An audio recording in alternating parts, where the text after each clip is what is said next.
Hello. YouTube के इस channel में आप सभी का स्वागत है।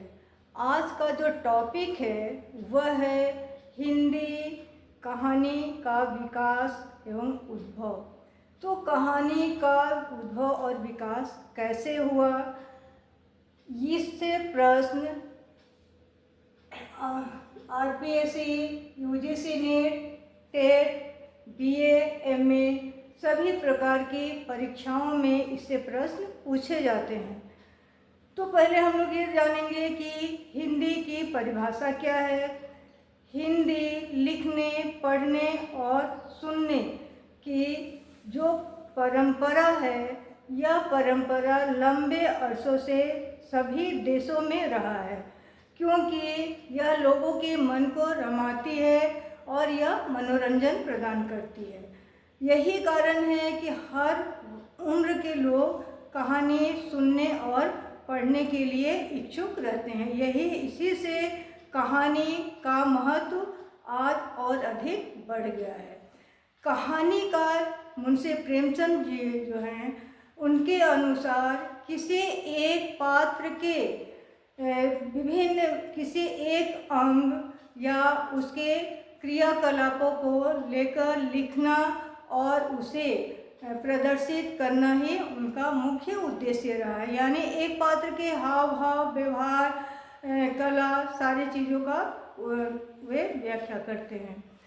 दूसरे कहानीकार जो आज्ञाई जी हैं, उनके अनुसार कहानी एक विधा है, रचना है, जो यह एक शिक्षा है और यह हर उम्र के लोगों को शिक्षा प्रदान करते रहती है। यह कभी समाप्त नहीं होने वाली है।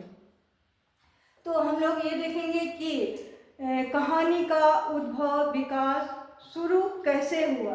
तो प्राचीन काल में कहानी जो था वह पद्य के रूप में लिखा जाता था और लोगों को लोक कथा के माध्यम से, पंचतंत्र, जातक कथा के माध्यम से, हितोपदेश के माध्यम से लोगों को शिक्षा प्रदान किया जाता था और उसके द्वारा लोगों में चेतना जागृत कराया जाता था। तो ये जातक कथा क्या है? जातक कथा या जातक का पहले अर्थ हम लोग जानेंगे कि क्या होता है। जातक का अर्थ होता है जन्म, और इस जातक कथा में महात्मा बुद्ध के जीवन के पहले की कहानियाँ इसमें बताई गई है और इसमें जातक कथा में 600 कहानियाँ क्या किया गया है? संग्रहित किया गया है। 600 कहानी। इसके बाद आधुनिक युग प्रारंभ हुआ, आधुनिक हिंदी का विकास प्रारंभ हुआ। वह समय कौन था? 20वीं सदी। इस समय मुंशी प्रेमचंद का हिंदी साहित्य में पदार्पण हुआ और हिंदी साहित्य के अंतर्गत हिंदी का जो विकास प्रारंभ हुआ वह 1930 से हुआ, जिस समय हमारे देश में सविनय अवज्ञा आंदोलन प्रारंभ हुआ था।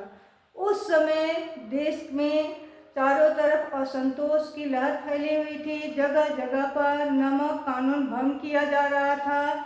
ऐसे स्थिति में मुंशी प्रेमचंद साहित्य के में पदार्पण किए और उन्होंने हिंदी कहानी को एक नई दिशा प्रदान की। उस समय उन्होंने समाज के हर क्षेत्र पे, जैसे नारी समस्या,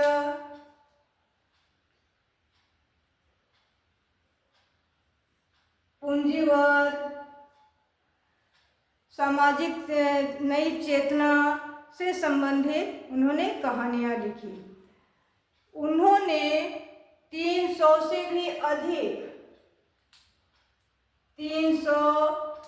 भी अधिक कहानियाँ लिखी, जिसमें बड़े घर की बेटी, यह भी शिक्षाप्रद कहानी है, पुत्र प्रेम, पंच परमेश्वर।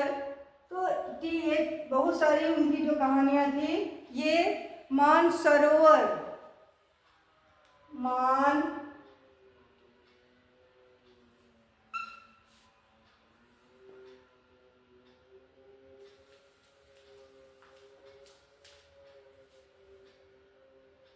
सरोवर के 8 भाग में संग्रहित है। इनकी जितनी भी कहानियां हैं, 300 कहानियां, वे किसमें संग्रहित है? मानसरोवर में। और यह मानसरोवर जो है 8 भागों में बटा हुआ है। तो ये मुंशी प्रेमचंद युग की कहानियों का है। इसके बाद प्रगतिवादी युग में आया। प्रगतिवादी युग में का जो समय है, हर परीक्षा में हर युग का समय पूछा जाता है। तो यहाँ प्रगतिवाद में 1936 से 1950 तक प्रगतिवादी युग था। इस युग में जो कहानीकार हुए, जैसे बैचन उग्र शर्मा हुए, इसके तो उन लोगों ने इस समय में जो कहानियाँ लिखी, उन कहानियों में सामाजिक चेतना जागृत करने की कहानियाँ थी। उस समय समाज में वर्ग संघर्ष हो रहा था, उन पर उन्होंने कहानियाँ लिखी। पूंजीवाद, शोषक, शोषण वर्ग पर भी उन्होंने कहानियाँ लिखी। यानी प्रगतिवादी युग की में जो कहानियाँ लिखी गई थी वह इस पर ही आधारित थी। इसके बाद नंबर 3 में आया नई कहानियाँ। नई कहानियों का जो दौर था वह था 1950 से 1970 तक। तो इस दौर में जो भी कहानीकार हुए, वे जो कहानियाँ लिखे, वे किस प्रकार की कहानी लिखे? उनके द्वारा लिखी गई जो कहानियाँ थी वह अकेलापन से संबंधित था, शहरी जीवन से संबंधित था। यानी उस समय लोगों की जो चेतनाएं थी, सामाजिक चेतना जागृत होने लगी थी, लोगों में विकास होने लगा था और वे लोग क्या करने लगे? ग्रामीण जीवन को छोड़ करके शहरी जीवन को वे पसंद करने लगे थे। लेकिन इस युग में जो संयुक्त परिवार था वह टूटने लगा था। लोगों में एकांकी परिवार की भावना आ गई थी। जैसे सन्यासी है, मनु भंडारी की लिखी हुई कहानी मजबूरी है, तो ये इसमें अकेलापन ही दिखाया गया था। फिर कुंठा से संबंधित कहानियाँ थी। कुंठा,